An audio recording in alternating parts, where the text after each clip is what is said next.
looking at the COVID situation in Pakistan and beyond, in South Asia and in the world, we have organized this panel to get some of the questions put before you so that you may answer that question in the light of your work experiences in your respective countries with your respective media. I would like here that if you speak, kindly look at the aspect of what role has the media played since the outbreak of COVID-19 to date information dissemination.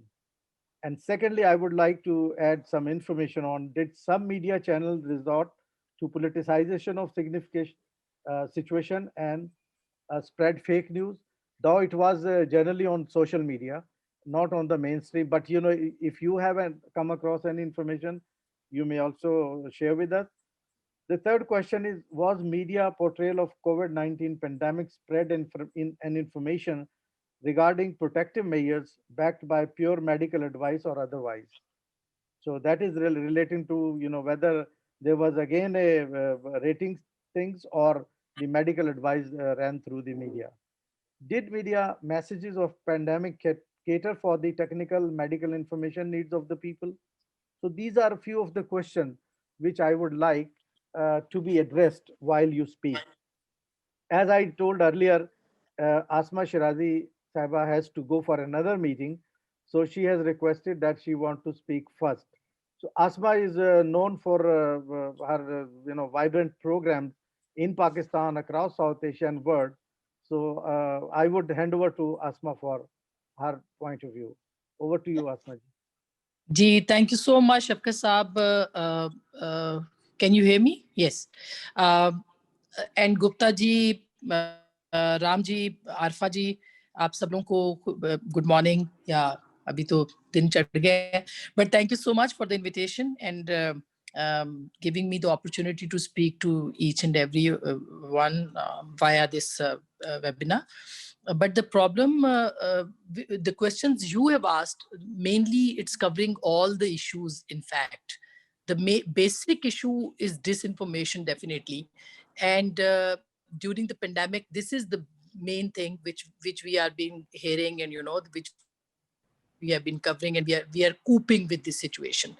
And this disinformation, I was reading some article or something, so it was there that 42% misinformation was on Twitter, and there was a various charts, and they were giving it to social media how it was affecting the mainstream media and the physical in absence of physical information, and the problem which was by the reporters and the media person was that physically they were not able to cover during the lockdowns, and during the pandemic they were not able to go themselves as we cover normally in normal days. So it was the mainstream media avoided all the things and all the misinformation, definitely, but the social media was full of misinformation, and that is why on Twitter, WhatsApp and Facebook we have been observing there were news, and then people were turning up to the they were looking at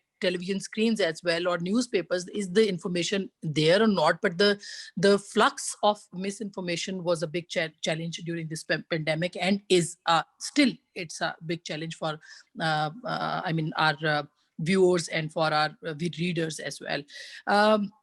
This disinformation during pandemic, definitely it was it created so many things, and in Pakistani environment, you cannot cope with this type of situation, and the things were turning into mess sometimes. And I think during pandemic, it was it should be by the government or by media organizations, there should have some extra work and effort to get together and to deal with it, which we were lacking here in Pakistan. And that is why there were few news and there were few events which were not covered by the media persons, like pandemics and everything. It was a big challenge. And then there is another factor, which was economic and financial factor. And during pandemic, definitely everywhere around the world, we observed that media persons technical staff of television channels or newspapers, they lost jobs. And in Pakistan, definitely, we don't have the exact data, but definitely we know that many of our colleagues, they lost their jobs because of the pandemic and because of the financial condition of various groups. And then naturally it affected our media persons as well. Then there was another angle of the story, that was the mental health situation, which is very important. While covering the pandemic and going out, and the pressure by the organizations to cover it up, and you are hiding yourself, or you want to have the access to the information, and then pandemic itself, as the frontline warriors, and the frontline force of the society, you have to provide the information as well, and you cannot make it up, because of the situation and economic situation, and the SOPs and everything. So the mental health and financial issue, which I mentioned earlier, that was a bigger challenge, and that is a bigger challenge for the media industry of Pakistan as well. So it was like this affected so much to our workers, and the reporters, and camera persons, and technical staff, and newspapers, in television industry. And there is another very important area, which is related to the actors, and the drama field, and the film workers, industry workers. So it was like they were not, the whole thing is totally, I mean, I was speaking to some actor, and they told me, and he mentioned it very clearly, that during this pandemic they have lost all the contracts, and there is no other source to get the income, and to maintain the livelihood and everything. So it's another angle of the story which we are facing, and though it's not related to media, but it's related to the overall industry. There is another thing which is very important, and that's uh, uh, the financial, and then technical, which I was mentioning earlier. The technically we achieved a lot, and in previous few months, naturally, I can see, and we have experienced that media industry flourished because of Skypes, and because of many things. And we tried each and everything. And during this time, various our young reporters, and producers, and media persons, they introduced themselves to YouTube channels and to social media networks. So it was a positive thing, which I think they have created new arena and new area of interest during this pandemic. But the mainstream media and the workers of mainstream media, naturally, they have lost their jobs, and the opportunities to work in the mainstream media due to the economic and bad economic situation. So I think pandemic introduced us to the technology. That's fair enough. But on the other hand, we are facing hyper political activity in Pakistan. So our reporters, they have to be physically present in political rallies, in jalsas, and in press conferences. So they have to cover each and every point, and they have to cover in hospitals. And unfortunately, SOPs are not available, and people are not following SOPs. And media organizations, though a few have very good arrangements, but otherwise I can't say, I can't see, and I can't mention that all and everyone is following SOPs, and they are restricted to the SOPs as well. But I think the main problem, and we have lost many reporters as well, many lives, many technical staff people, and they suffered a lot also. They have lost jobs as well, and lives as well. So one of a very bright reporter, Arshad Wahid Chaudhary, he lost his life, and he's no more with us right now. Then two very important our colleagues in Islamabad, I'm talking about Islamabad only, they are in hospital right now, they are on ventilator. And the things are not good, because they are, I mean, media organizations are not particular about the SOPs during the pandemics. I think these are few areas which I really wanted to speak about, and I urge, and I can only urge the government and the media organizations to sit together and make some SOPs, as long as this pandemic is concerned. And the new normal is very much, I mean, this is the new normal. We have to deal with it. We till the vaccine is not out and we cannot have the vaccine, we have to make some SOPs to cover pandemic and to deal with the situation. Thank you so much. Thank you, Asma Saba, for your initial kind of introductory and starting remarks, which actually provide us a lot of meat for further discussion. You have rightly mentioned a couple of issues relating to the situation of media itself, the mainstream media.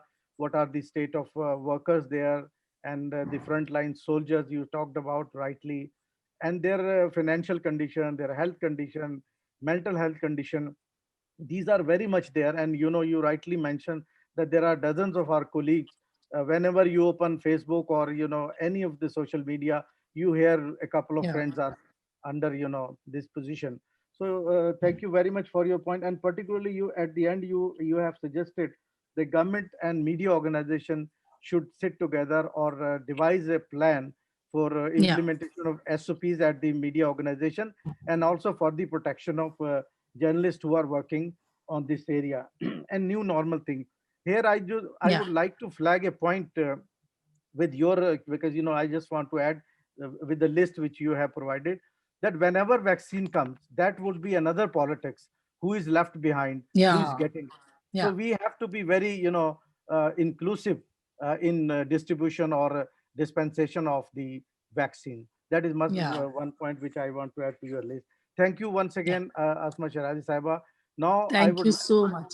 yeah, Thank thank you. you. You are welcome. If you have time, you can stay. Otherwise, if you want to move to your meeting, thank you so much Yeah, for your I'll be participation here and for your next thoughts. 5, 6, 7 minutes. Yeah. Thank you. Yeah. And I would like to welcome Amir Zia Sahab here.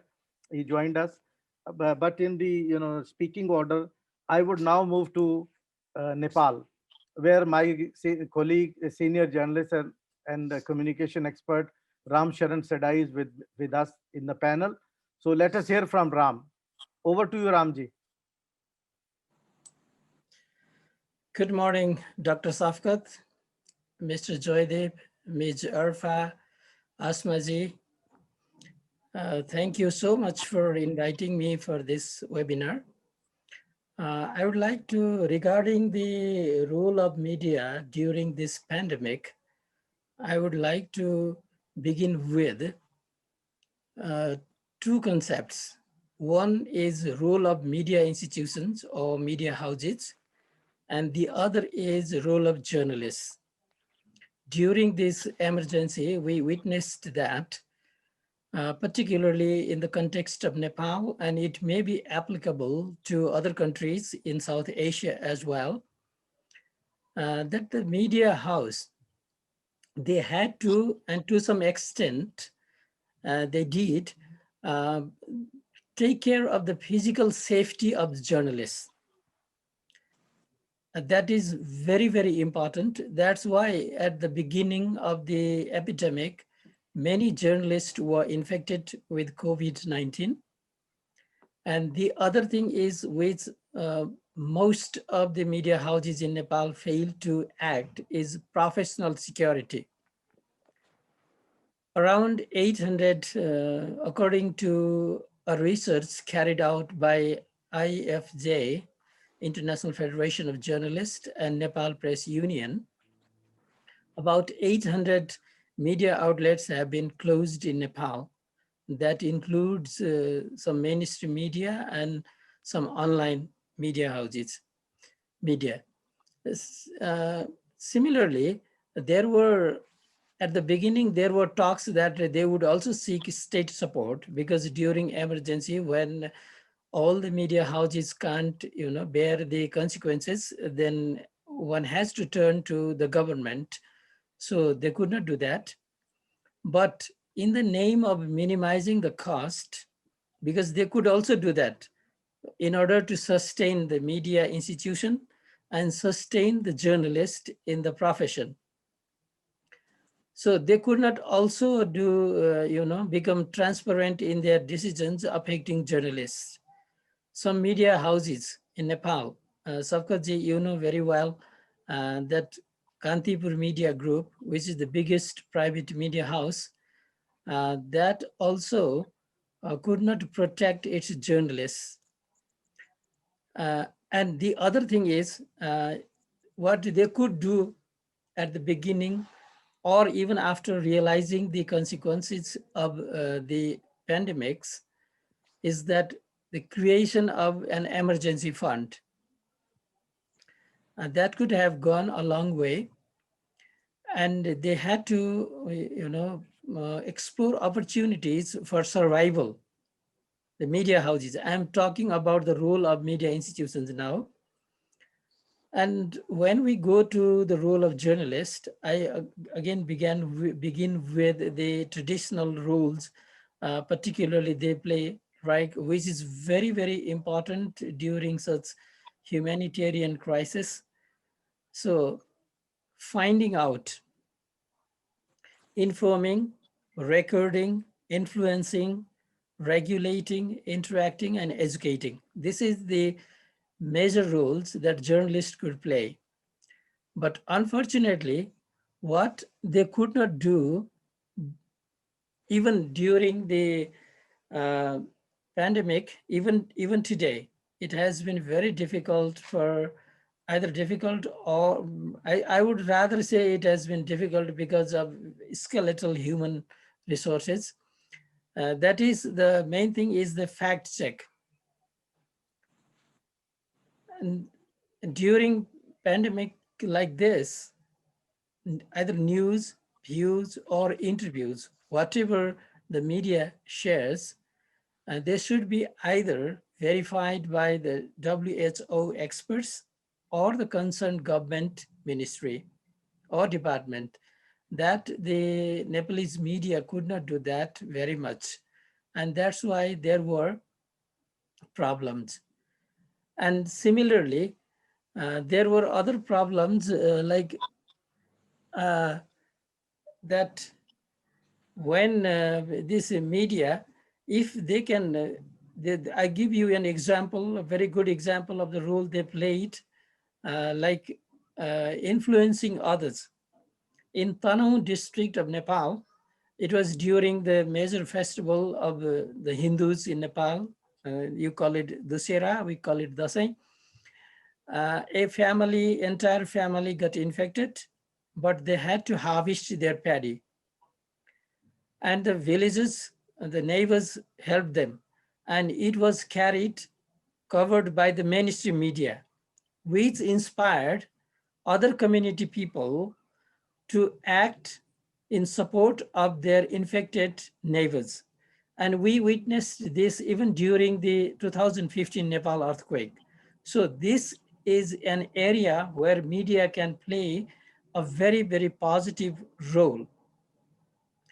And similarly, the other rules that they can be done, particularly it may not be applicable in the case of Pakistan, but in Nepal and India, I believe that they had a big burden of educating and informing the people. Because in Nepal, there are 123 languages spoken, local languages.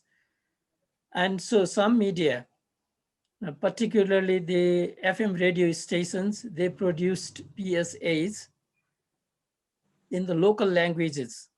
To my knowledge, at least they produced major 9 local languages, and which were very, very helpful for the community people to understand about the pandemic. So there are another problem and that the media, particularly journalists, had to tackle with and regarding the role is the infodemics. The infodemics that we know very well, it's often mixed, the facts often mixed with rumors.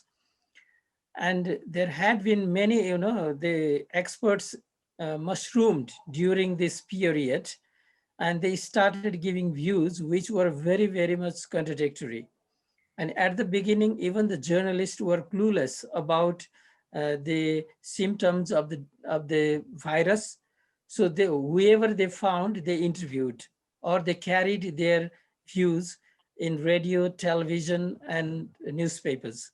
But later, they started uh, verifying those views, and that went to a great help. So, Shafqat ji, now I go to the second point of politicization, particularly in Nepal, the media is heavily politicized. Instead of having a Federation of Nepali Journalists, that is the umbrella organization of all journalists, we have different journalist groups affiliated to political parties. And even among the political parties, there are subgroups. So during this time, the media was heavily politicized, and some media negated whatever the government did. And while others, they just eulogized. So again, there was confusion among the common audience whether what the media was carrying was right or wrong.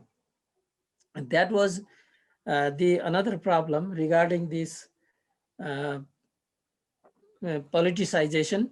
And similarly, there were other cases like, we live in a very, very difficult and sensitive geopolitical situation. So, and there were cases regarded with neighbors as well. So that was the problem of politicization, particularly in Nepal.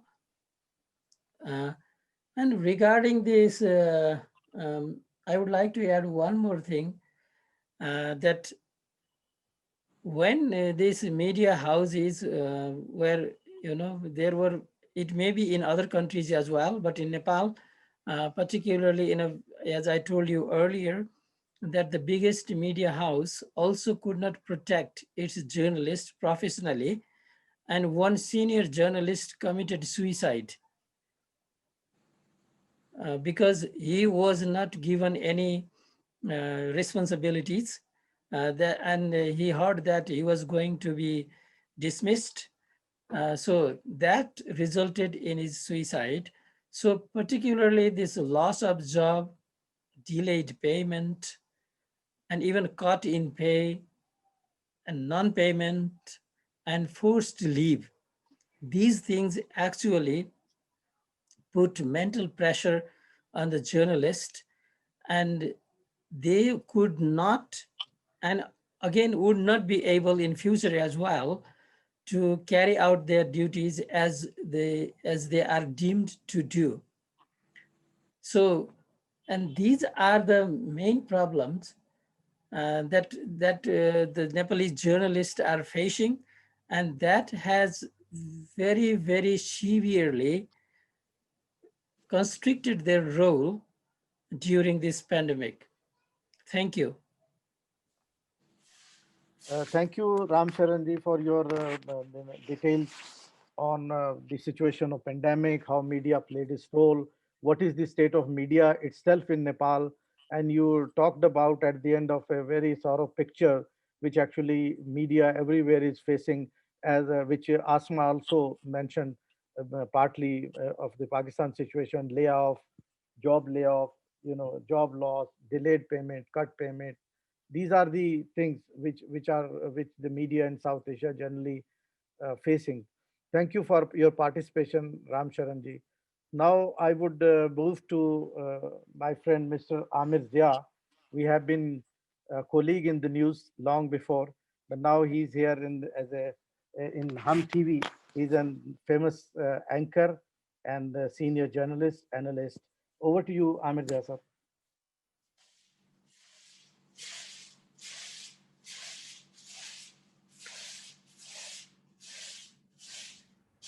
I hope you can hear me, Mr. Shafqat Munir Saab, loud and Yes, clear. ji, Amir Wonderful. sahab. Thank you very much for your kind words. I think, firstly, that pandemic, not just in Pakistan, but I would in the region and in the world, has brought under spotlight the health issues like never before. I have, in my 30 years of journalism, I have never seen health issues coming on the center stage as they did during the pandemic. So this one can be, I would say, a bright side of all this challenging scenario. Both in the print media and in the electronic media or in the social media, we have seen that health issues were being debated uh, very thoroughly. And what we have seen is that there was some very solid reporting. At the same time, as usual, it happens that there was a lot of sensationalism as well. There was a lot of speculation as well. And so I would say that it was a mixed bag the way we have performed, at least in Pakistan. We have seen that, while we were creating a lot of awareness as media organizations, we were also instilling fear, and we were dishing out half-baked stories as well. And what we have seen is that there was a lot of misinformation as well. And mostly the misinformation part goes to the, I would say, the social media. That is primarily responsible for that. Even some not very far behind in, giving lopsided stories. So, but still, I would say that in the first wave of coronavirus in pandemic starting from March, in Pakistan, the traditional media, the mainstream media, it played a very, I would say, positive role. And overall, if we are talking about overwhelmingly positive role, because at the same time, we have to note one thing down that never before we had such kind of experience or of dealing with such kind of pandemic. While the government were trying to learn what is happening and how to react to this challenge, the media was also learning this, and so were the doctors, because it was a first of its kind challenge for all of us.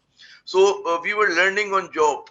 We were committing mistakes. The governments were committing mistakes. They were experimenting new things. And, initially, as our Prime Minister started saying that it's sort of a light flu, sort of ailment, and it's going to go away, then there's a realization dawned on people that no, it is a much bigger challenge than we actually had perceived.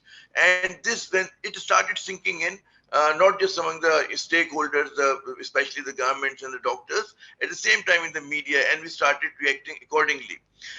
My next point would be that in Pakistani context, if we talk about that health issues, I think barring some of our print media organizations, we don't focus on health issues. And it is sort of always considered a secondary beat. And whenever health issues are discussed, it's discussed in the, I would say, TV organizations, like in a very shallow manner. And we lack depth, we lack expert reporters who have experience of covering health issues. So there are very few people. So again, because of the pandemic, we started updating ourselves, and we started learning very quickly. And all of a sudden, from politics to, we have seen that on our screens, there were doctors and there were health experts who were advising us how people to react. But all this was happening initially in the first wave. And I think the governments in Pakistani context, we talk about the Sindh government, and they were very focused on this. I would say federal government also did its bit. So I would say that the first wave, there was a lot more seriousness and a lot more focus of the media. And it was all because how the governments were reacting, both the provincial governments and the federal government. And because Pakistani politics is very much polarized, what we have seen is that because of the criticism, a lot of criticism, it kept our federal government on its toes, because they were being challenged all the time by the opposition, as well as the civil society, and as well as the media. And sometimes I would say the criticism was quite unjustified also. There wasn't that kind of a balance which it had. they should be. But still, the positive side was that the government, because of it was coming under pressure, it was framing quick laws, it was trying to live up to the challenge. So that is one thing. But when it comes to the, I would say, the second wave of corona, uh, now coming back to the, before I come to the second wave, again another thing which we have to mark during the first wave, the debate was quite lopsided, and it depended on many journalists on which side of the fence they were standing. There were those who were traditionally allied to the opposition parties, sorry to say. uh, they were very harsh in their criticism, and then there were those who have a soft corner for the government, so they tend to defend this thing. So the debate was quite lopsided, even in the first phase. And it was a debate whether the government should go for a complete lockdown, as it has happened in India, or we should go for a partial lockdown or a selective lockdown. And the government had to make, very difficult decisions at that time. But whatever measures Pakistan did take during the first wave, we sailed through that challenge. And that was one positive side. And the kind of challenges we have seen witnessed in our other regional countries like India or Iran, it was not like in Pakistan. That was some quick, I would say, handling by the government as well, by our civil society and the NGOs. They played a very positive role. Coming back to the second wave, in the second wave, because a political movement has started, opposition parties are gunning for the, targeting the government. So what we have seen, the focus was not on the pandemic once the second wave started, and the messaging was not that good. The political parties and the political leadership, which serves as a role model, what we have seen, they themselves were undermining the pandemic issue and the coronavirus issue by holding public rallies and meetings, and both the government and the opposition parties were responsible for it. And later, in the later part, we have seen that when the government backed down, it was the opposition parties which were taking the lead. So because of that politicization, what we have seen, that the media also lost focus on pandemic, and the debate was more about, it turned into a sort of a political debate, what we have seen. And the pandemic issue went to the backstage, and that should be a worrying sign for us. And as experts are saying that the second wave is more lethal, so we have to be very careful. I was just reading the latest figures of previous day, that there has been 36 more deaths in Pakistan. And now the number of death toll is, is close to 9,000. It's almost 8,832 people have died. Still, there are more than 47,000 active cases in Pakistan. So the challenge is huge. And because the challenge is huge, I think the way those people who form the public opinion, they have to act. We are not acting like that. And it is translating from top to bottom thing, that the government is not that focused. They are using this pandemic to, dilute the opposition narrative, that, they have become conducive of spreading coronavirus, which is partially correct as well, a lot. And then opposition parties, which played a very positive role during the first wave, especially the Pakistan People's Party, they are no longer focused on it. So that is I think, a key challenge for us. And on coming back to the social media, I would say that on social media, many doctors were complaining that half-baked suggestions were being made, and people were being misguided for different treatments, even medicines were suggesting. So media has to work very hard to convince people that always go for the doctor's advice, go for the expert advice, and don't try to self-medicate yourself. That has been a huge issue. And I think I've done many programs on coronavirus, starting from the psychological impact and the economic impact of coronavirus, and how the old people are suffering, how the education has been affected by coronavirus. So there are many dimensions of this story, and it's a huge story, and it's going to stay there. And as other segments of the society have suffered, of course, media has also suffered, and journalists have also suffered. And this situation, I think, once you talk to people, it's going to stay like that, because people are holding advertisement and things like that. I think going forward, just one last minute, that Media has to develop its own SOPs. Uh, Media has to develop its own SOPs. We have to focus on that. The media houses, they have to take care of their employees. Some of the organizations have done remarkably well, while getting their employees tested for coronavirus and following the SOPs within the organizations, while others have not done that. So I think here the role of the government should come, that they should ensure that whatever businesses are open, whether it is media or any other shop or any other business, they have to follow the SOPs, and media has to create awareness for that. And we have to sanitize people about that kind of challenges we are facing. And it's not just the question of giving journalists a special treatment.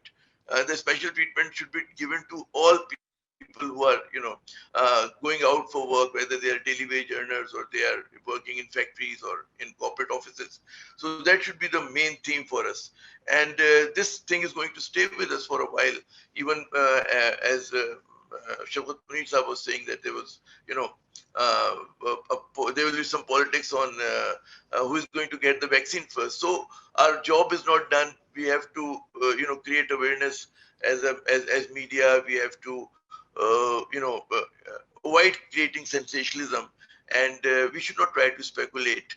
We should tell the story as it is, rather than creating a hype and creating a fear. That's all I have to say. Thank you. Thank you, Amir Zia Sahab. बहुत अच्छे point.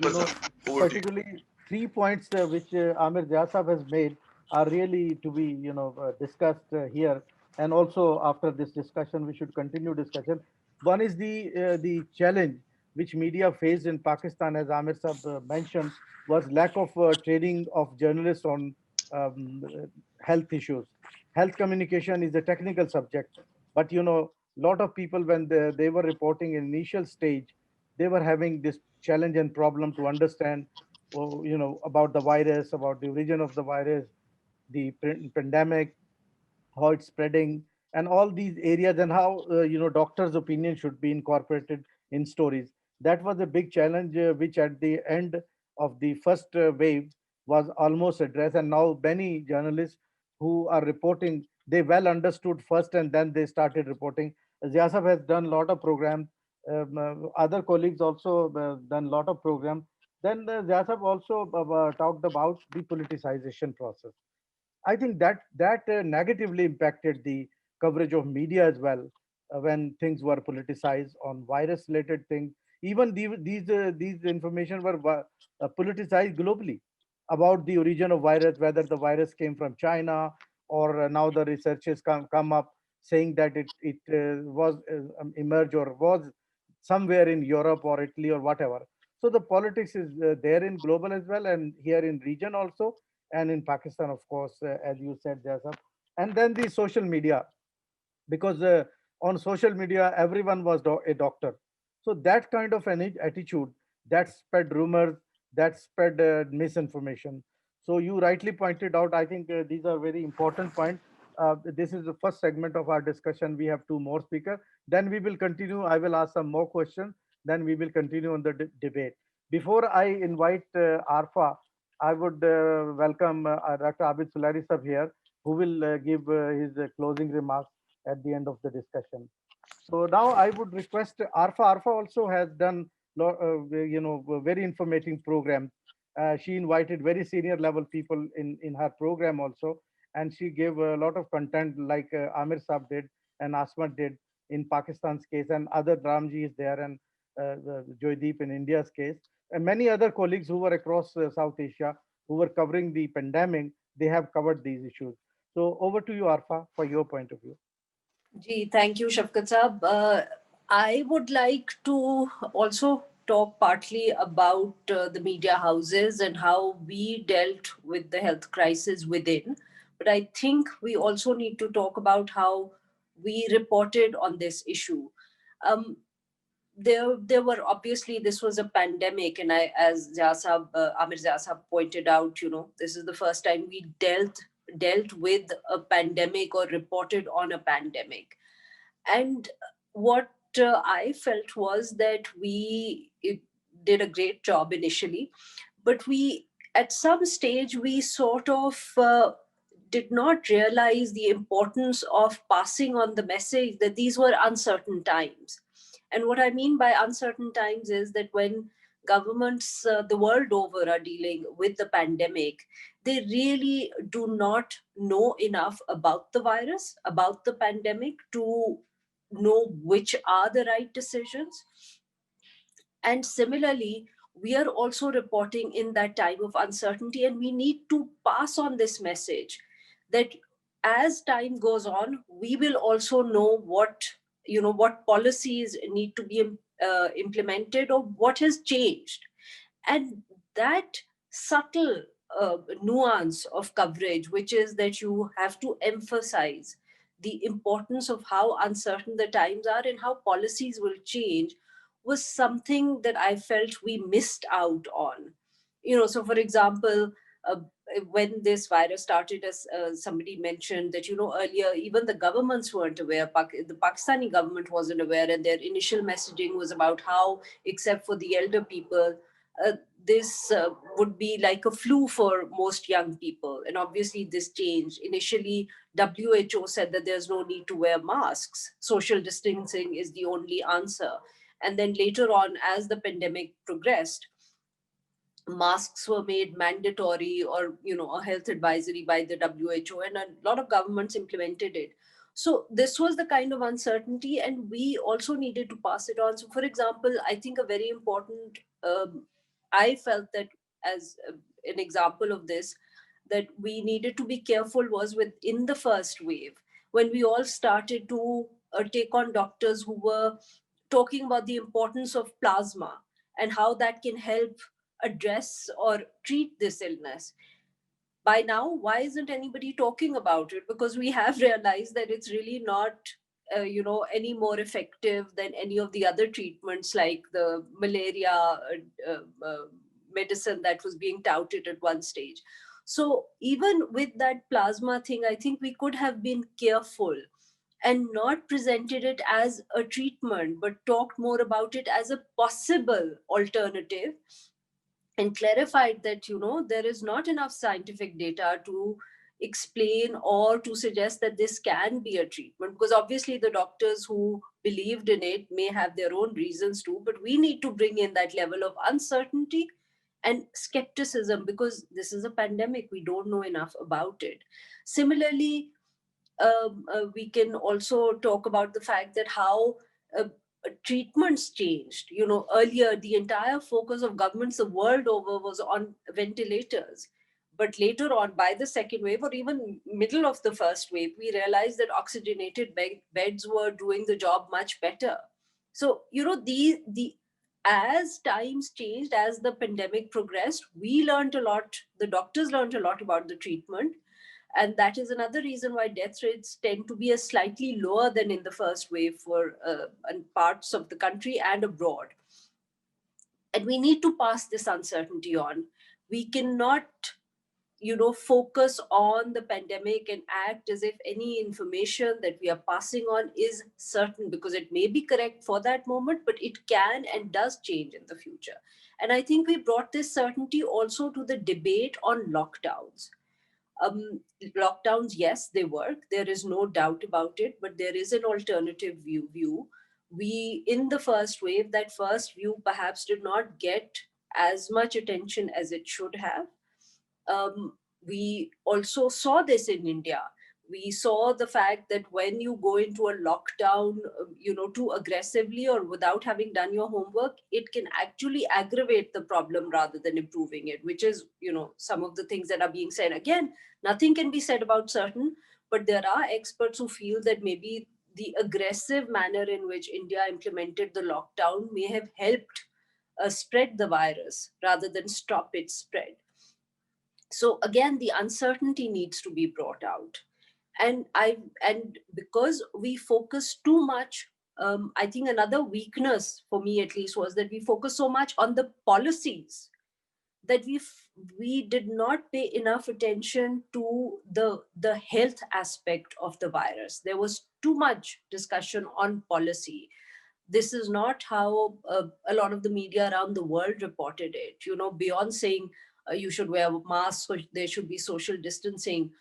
There was a lot more that we could have talked about, the health concerns involved. There are so many people that are still now bringing in foodstuffs from the outside and washing them, and washing the groceries, or wiping them down with disinfectants. Doctors have said a long time ago that this is not needed.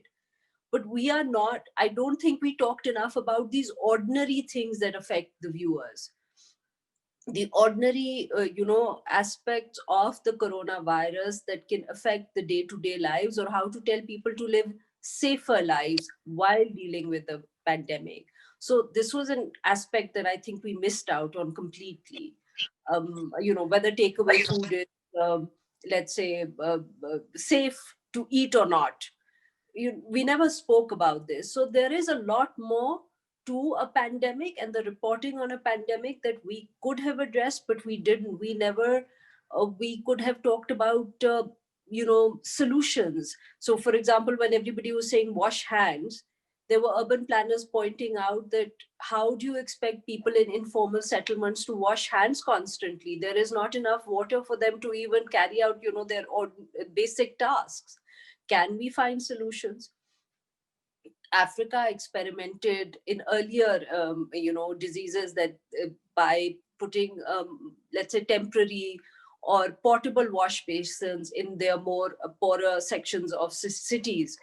We never even spoke about these issues. We were just focused on the policy of lockdown or no lockdown, or we were talking about, wearing masks and safe distancing. We did not try to address these ordinary issues, which were also very serious. So these, and then of course, I don't want to take up too much of your time. I think we, as Amir Zia Sahab and as Asma Shirazi also pointed out, the media did a great job of covering the pandemic while the entire country was in lockdown. It was one of the few essential industries that really was working as before. But there were not, the media houses could have done a lot more to educate its own technical staff. We may be sitting and doing talk shows, or we may be running, ads, awareness campaigns about washing hands, about maintaining safe distancing, about wearing masks. But very few media houses did more than just hand out masks to the technical staff that was constantly out in the field. The cameramen, then of course, reporters that were continuing to cover this pandemic, continuing to go out into the crowds to cover, to talk to people, to report on hospitals. We should have done more. I think we could have done more to raise their awareness about how they could protect them. It is not enough to give masks and to tell them to, keep a distance. Training workshops should and can be held even now to tell them how to do it safely. We shouldn't just assume that it's enough to tell somebody कि 6 foot ka fasla rakho and think that they will be doing it. It's not enough to give them a mask and not tell them how to put it on properly, how to keep it on despite the fact that because I saw so many of my colleagues who would just calmly, without thinking, pull the mask down while they were in the studio. These were little things. I think we could have done a lot more on this. And again, it is because, as Amir Zia pointed out, we do not have the capacity to deal with health as a full-time beat. We think that it's a very secondary issue to cover, as is education, for example. And we need to rethink our priorities within our media houses. Thank you. Thank you, Arfa. It was really a couple of good points. Particularly, you talked about policy versus the pandemic itself. I think this is a key issue. You pointed out that just asking the policy point cannot resolve. Actual resolution is within the issue, understanding the issue ourselves first as reporter or as media houses, and then we take the message out to the people, which is viable and possible within their own sphere of life, not the ideal solution we can put on them. Thank you, Arfa, for your well thought out discussion. Now I will move to my friend Joydeep Gupta, who is in India now. So he will be speaking about his experiences of how pandemic impacted and what media was doing there. Over to you, Joydeep. Thank you, Shafqat. Good day to everybody. I can see a lot of old friends here and a few new friends. I'm glad to be a part of this. Well, yes, as previous panelists, Arfa ji and Amir Zia sahab especially pointed out, the moment the pandemic hit, the first realization in media houses all over the world, and of course in South Asia, in all the countries we come from, was that, oh goodness, where are the health reporters? Who can cover it? We don't understand anything about health. Uh, and this is the result of years of neglect of development journalism. If you, for years, globally, media houses have sacked their health reporters, their education reporters, their environment reporters, just about everybody they could sack and get away with. And when the pandemic hit, the chickens really came home to roost. That was the first realization. And my big fear is that this realization has not gone deep enough even today. And I'll tell you why I'm saying this. It is true that many reporters, many editors and many anchors who knew almost nothing about health journalism simply because they were not interested in it, read up. Pakistan. And the most important question of this session comes to you. What should be the minimum agenda of universal social protection in Pakistan? And where can it start from? Right. Okay. I can hear somebody else speaking. Okay. Thank you. Then what was I saying? I was saying that media houses suddenly found that they had illiterate reporters, editors, and anchors who, some of them tried to educate themselves, some of them did not. And a lot of the misinformation that we have been getting in all the media is because many journalists have not educated themselves sufficiently. They have not done enough background reading. Nor do I see any sign of this happening even today. I do not see media houses hiring any health reporter. I do not see journalism universities adding development courses in development journalism in general, leave alone health journalism. And this is extremely worrying. This is extremely worrying because when you have people who are essentially trained only in trying to figure out which party has how many factions and which party has how many, what vote banks, when they're trying to figure out what's happening in the area of health, then willy-nilly they most of them end up spreading misinformation and disinformation. And a very important thing that Arfa ji was talking about is also partly a result of this. Now, globally, information on how cameramen, how television reporters could especially protect themselves during this pandemic was available. A set of SOPs was definitely available from week 2 of the pandemic. It was available globally by the end of March. And it wasn't difficult. Apart from the mask, and on the mask also, which kind of mask should reporters be wearing when going out into crowded areas, which kind of masks the camera persons should be wearing, how boom mics should be covered with plastic, how that plastic should be sanitized after every interview. All this information was available. Even today, all over South Asia, I see reporters wearing the wrong mask while interviewing people on the field. I see uh, boom mics without plastic covers. I see some boom mics with plastic covers being moved from people to people without being sanitized. So I see a combination of ignorance and apathy, which needs to really be sorted out if we are going to get anywhere beyond this pandemic. Yes, it is possible that vaccines will move us beyond this pandemic well before the 1918 pandemic, which took 3 years to get over. It is entirely possible, but given the population pressures, we are not, I think we are not being realistic if we are being overly optimistic about vaccines. And that is important to understand.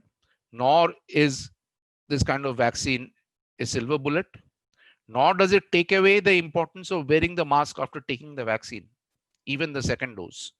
And right now, I see an enormous amount of misinformation, especially in social media, that, oh, the day I take the first dose of the vaccine, I can get rid of my mask. I think it's very important for us as journalists to counter this kind of misinformation immediately, here and now. This is one of the two things I wanted to say on the role of media during COVID. The other thing that I wanted to say was specifically probably aimed at my colleagues in Pakistan, because I just wanted to bring to their attention what are the COVID related stories in Pakistan that were picked up and got a lot of attention outside Pakistan. Because naturally, in a situation, in a pandemic kind of situation, just about everything that happens related to the pandemic would be covered. There would be saturation coverage within a country, and that's normal, that's natural, and that applies to every country. And therefore, you will have a situation where other countries will not obviously be reproducing all the coverage that happens within the country. But then there are areas which are important, which have international significance, and are therefore picked up and covered by media outside the country. I'm not going to take time taking you through all this, but I just want to mention some of these stories that got a lot of attention because they had international implications.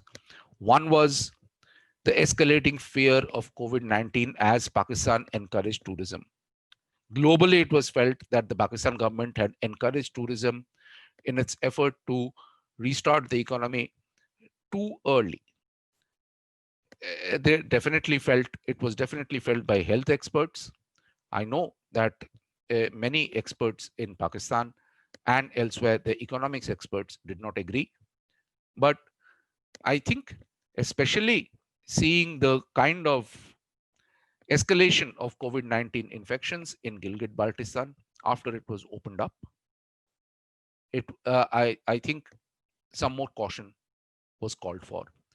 And it was possibly incumbent on the part of all of us to have more debate on this than we did. Another point I wish to make is that every country has had very serious economic fallouts of the pandemic. But there are some cases which are more special than others because they really have no other option. The case of the migrant laborers that was referred to earlier in India is one case in point. Another case in point was what was happening in the mountains of northern Pakistan of people who were working there, had businesses there, and had no option but either to export or to sell in large cities. Specifically, look at the trout farms of Swat. You had a situation where the trout farms of Swat had no market What were the trout farmers supposed to do? These are stories of international significance and definitely of national significance. And I would just urge my colleagues in Pakistan to look more at such stories. I will end with just one more point, because now we are at the beginning of winter in Pakistan and in northern India and in Nepal. Therefore, please, please, I urge you to do more stories on how air pollution could worsen the COVID-19 outbreak in South Asia. Thank you very much. Thank you, Joydeep. Indeed, this is very important area which you mentioned at the end, the air pollution. And you also mentioned a very important area which is to be discussed at the academia level and universities, that they should include the development journalism courses, health communication courses in their, the subject of journalism. These are really important issues. This is, the first round of question which I asked. Now I would focus on another aspect. These issues were relating to our reporting, media situation, how we did it in our country. My next segment in this discussion is on humanitarian aspect. How much humanitarian aspect was handled by reported here, not beyond the pandemic. I mean the how the rescue work or the reaching out to the people who were with COVID and they need humanitarian assistance. Because in other pandemic and disasters, we have a different set of humanitarian work, because some countries are affected. For example, if there is an earthquake, maybe one country or in the region 2 or 3 countries are impacted, or if there is a tsunami, or if there is any kind of cyclone hit any country, so the typical people and area is impacted. But this pandemic is unique in 100 years, which has actually impacted the whole world. The donors, the acceptance of acceptor of donor donations, or those who are in poor countries, rich countries, middle income countries, or within the countries having different strata of society. So all are impacted. In this situation, how best we can do to promote humanitarian needs of the people? This is my fundamental question, which I will turn to one by one to all the panelists present here. This is the point which I want to that you should comment on it. First, I would go to Ram Sharan Sedhai from Nepal, Kathmandu, on this particular aspect of humanitarian issue. Thank you, Shafqat. Agreeing to what a panelist earlier said, that regarding the humanitarian crisis, what I have felt from my experience is that, maybe I can speak in the context of Nepal, that journalists are not even trained in emergency communications. So that is, as we discussed earlier, that there should be someone reporting on health, having some in-depth knowledge. Similarly, if journalists lack emergency communication knowledge, they not only report it wrongly, but they also put themselves at the risk during such emergencies. So in Nepal, right now, there has been a discussion going on to establish an academy by the government, particularly aiming at training journalists in different fields. Like it may be health, it may be environment, it may be natural disasters, or disasters like health, like this one. So first, the government should take initiative during such emergencies. And the other thing is that if journalists and media houses lack knowledge of what should be done during an emergency or humanitarian crisis, and that also adds salt to the wound. So in my opinion, you have raised a very, very serious issue, and that all the, not only the journalists, I again emphasize that the government, the media or journalist institutions and the media houses, they should pay attention to this and prepare their journalists, as we have witnessed it during the 2015 Nepal earthquake and even today. Thank you. Thank you, Ramji. Can I move to Arfa Noor Saba on this point?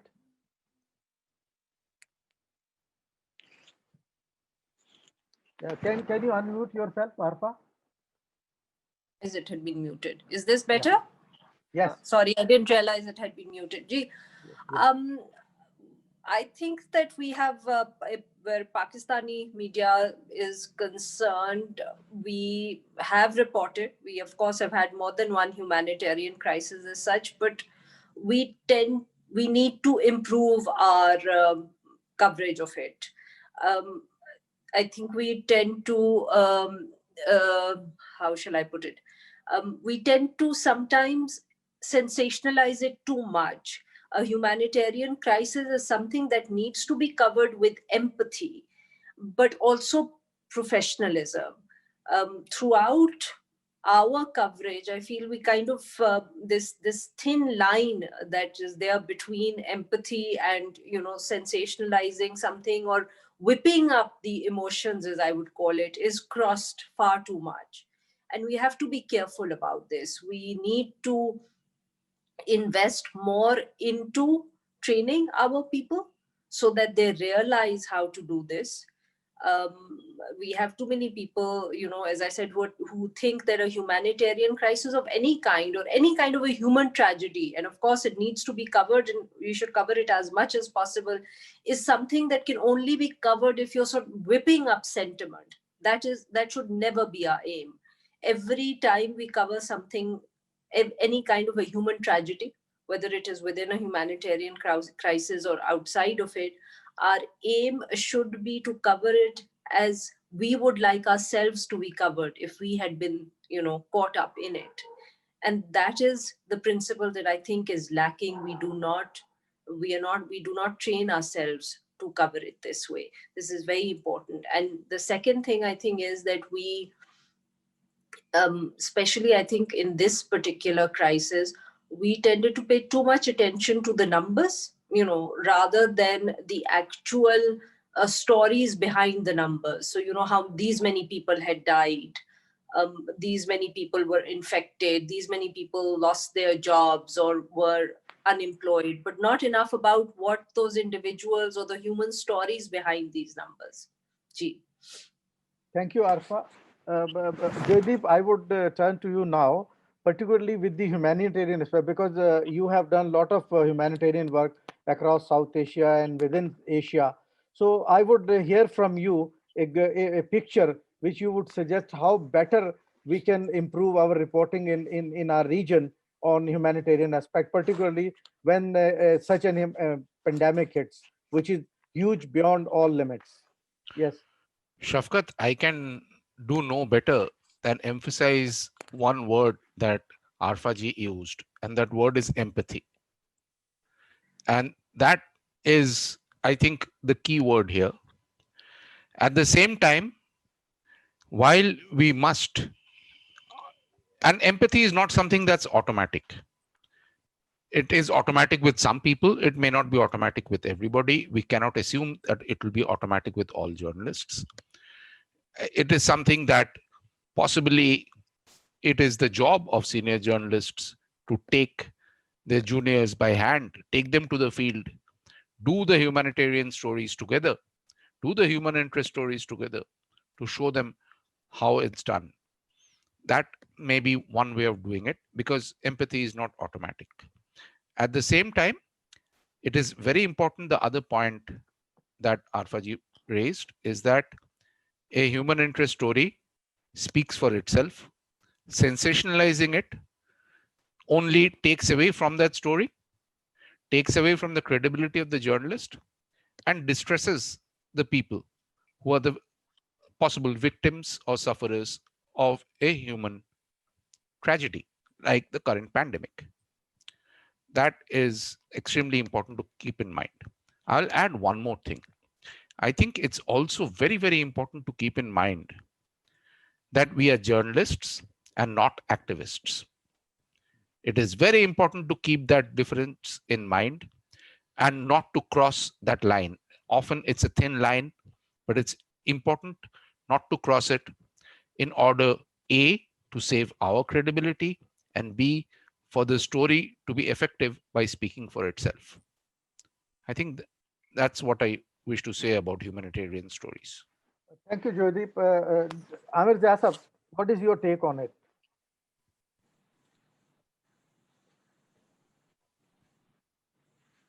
Can you unmute yourself? Unmute, please. Amir sir. Yes. Unmute. You are mute again, sir. Yes. Okay. Can you hear me now? Yeah. So I tend to agree with Mr. Gupta Saab, number one, that we are not a political activist, and there's a very thin line between, standing up for the public causes or, peddling this or that political line. So that thing should be given. And now, unfortunately, at least in Pakistan, my Pakistani experience is that as our politics has become so polarized, so is our media. And when the media becomes polarized, what they tend to do is that we put blinkers on our eyes, and we are unable to see what is the good work, make a distinction between good and bad. And we tend to report in a very subjective manner, rather than taking up the issues and reporting them objectively or discussing them objectively, or bringing those analysts who can give a very objective analysis on them. So the entire debate on pandemic has been, most part of what I have witnessed is if you are in the first round, if you are opposing the government, then you have to advocate a complete lockdown. If you are pro-government, then you have to go for argue for the economic activity. So that kind of a lopsided debate, and all that entire debate was lost when the second wave of pandemic started. What we have seen is that now nobody is talking about lockdown, or because opposition is not talking about lockdown, so the journalists are also not talking about lockdown. And we have, become a tool or to undermine the gravity of the problem.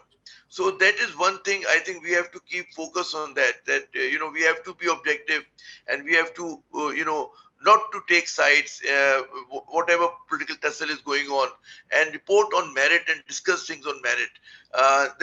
That's would be my Shafqat Saab humble submission. Ji. So, Amir Zia, I think we had a very good and candid discussion and debate on the subject where we initiated role of media amid pandemic situation, and what beyond that, and how we can improve our reporting in terms of adding courses on development journalism, improving our own education, as Gupta ji, Amir Zia Saab, and Arfa, you mentioned about we have to train ourselves as reporters. And particularly in his discussion, Joydeep Gupta has mentioned that even we don't know about the specific specification of mask, which sort of mask we should wear, or how to clean the mics we are using from one to the other, speakers. So these are the areas where actually we have to train ourselves, and we have to work with the institution, those who are actually responsible for SOPs from the government side and others. Now, at the close of the session, we have Dr. Abid Suleri Saab, Executive Director, SDPI. I would request him to give his closing remarks. Over to you, Dr. Abid Suleri Saab.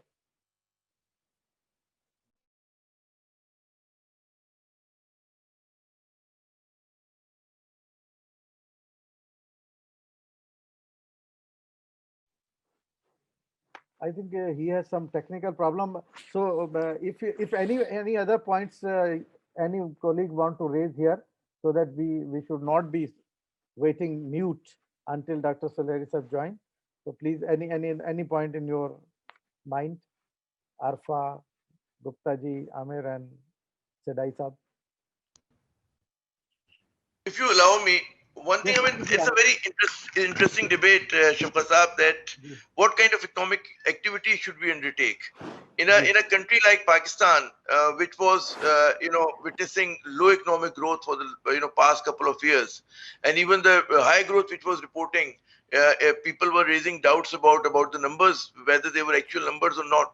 So it is very vital for us to ensure that there's some sort of economic activity goes on. But when we say that economic activity goes on, it doesn't mean that we do not follow the SOPs. Our debate is either for the complete lockdown or allowing economic activity without any check and balances. What we have to ensure, not just in Pakistan, I think in any developing countries, even in India and in Nepal or Bangladesh, that we need economic activities, but we have to ensure that they must be carried out with proper SOPs. If we are not following the SOPs, then of course we are asking for trouble. As Jyoti Saab has raised a point about allowing tourism in Pakistan. I mean, there are two sides of it. I mean, what we have seen is that there used to be a lot of migration from northern areas to our big cities because of the lack of job opportunities over there. But since there has been a boom in economic activity over there and people are going there, so that migration has stopped. But whether, I think the case what we have to build is that if the tourists are going there and the small hotels and motels are opening there, they have to follow SOPs so that whoever is visiting those places, they feel safe and they can carry out their activities in a safe environment. So completely locking down is not a solution. And it is going to, because our social security is not that strong. We cannot provide monthly wages to our employees and daily wage earners. We have tried to do that in the first round in Pakistan, in Karachi. We have seen NGOs coming, but it created another sort of a crisis. So we must ensure economic activity, but in a safe and sound manner. Thank you. I just want to add on this point, Amir Saab, which you have just mentioned about the northern areas and tourism there. If you look at the case load in Pakistan, so the Gilgit-Baltistan is the lowest case load in Pakistan's case, so despite all this opening up for tourism and other things. Exactly, This is just to add information. Arfa, do you have to add anything on to this discussion? Unmute, please. Can you unmute?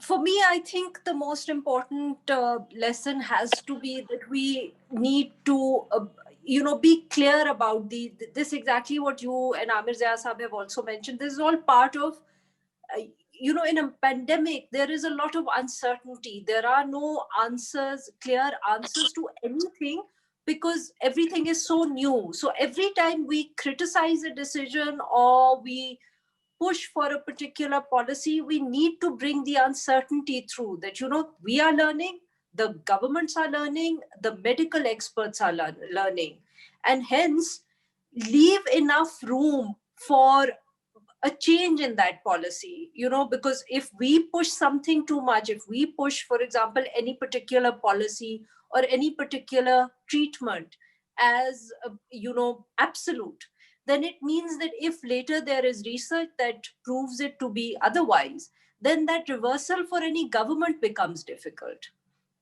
And it also leads to a lack of trust. I think it's very important. And I think one thing that I realized, or it hit me more, is how much the people of Pakistan, and perhaps it's true of South Asia, distrust the government and the media, because there are still so many people in this society who say that there is no coronavirus. And if they're saying it, it means that we and the governments have failed. So it's just not enough to say, okay, those people don't know better. There is also something clearly wrong in our relationship with the people, that we are not, after 8 months of a virus, of a pandemic, we're not able to convince them. So, this is a two-way street. It is not enough to just say, oh, the people are illiterate or they just do not understand. We also then need to look inwards and see what is it that we are doing wrong. There is obviously a long history of distrust with governments in our part of the world, and there are obvious reasons for it. But, from the time the virus began to now, earlier it was, there were people who said the virus didn't exist. The government was making up the figures because it wanted to collect aid money. Then once the numbers started to go down, I ran into so many people who would say, oh, the government is now hiding figures because it doesn't want to tell us how many people are dying. And yet, second wave, and we still have people who walk into a shop and say, I'm not going to wear a mask because there is no coronavirus, and you guys are just making it all up. So what is it about us, the government and the media, that we can, pass on a message, and there are still people who do not believe is there something wrong or lacking in what we do? So, there are a lot of other aspects to it also. Abid Suleri Saab seems to be here, so I'll shut up now so he can take the floor because one can just go on and on about the virus. Yeah. Thank you, Arfa. But 1 minute, last moment intervention by Joydeep and then Ram Sharan. Then I will hand over to Dr. Abid. Ji Joydeep. Okay. No, but I agree that yes, we are all living in very low trust societies, and this is a problem. And this is getting far worse thanks to social media. Thanks to social media, we all, it's not just, illiterate or semi-literate people. All of us are living in echo chambers. And depending on the echo chamber that you live in, you believe something or you don't believe something or you believe something else. And there is, I do not have a solution to this, how to get out of this. But I think all of us as journalists, as communicators, need to think about this, because this is probably the most serious problem that we face. Thank you. Ramji. Thank you, Shafqat ji. I just want to add one point to this. As I said earlier, this Nepali media is heavily politicized, and we hardly have any print or television or radio, except for some online news portals now, dedicated to certain issues. So what happened during this pandemic is that there is a protracted intra-party conflict in the ruling Nepal Communist Party, and that has been taking the precious time of our by those political reporting. So the reporting and the education that the media could give to the common people or raise the issues to draw the attention of the government has completely been overshadowed by the conflict in the party. Thank you. Thank you, Ram Sharan ji. At the moment, over 85 people have joined us in this session, through this Zoom connection. And there are hundreds of others who are on Facebook and our SDTV connection. They, it went live on that. So thank you very much. Your thoughts went across a lot of people. When I planned and I was actually, coordinating or organizing this panel, I was worried about that. I would be speaking to renowned anchors and I would be putting question to them. And, I was feeling some sort of, hesitance. But, since you are our friends also, so I felt it easy to talk to the friends. Thank you very much, all of you. Now I will hand over to Dr. Abid Suleri for his concluding remarks. Thank you very much, Shafqat, friends from South Asia, and Arifa, Amir Zia.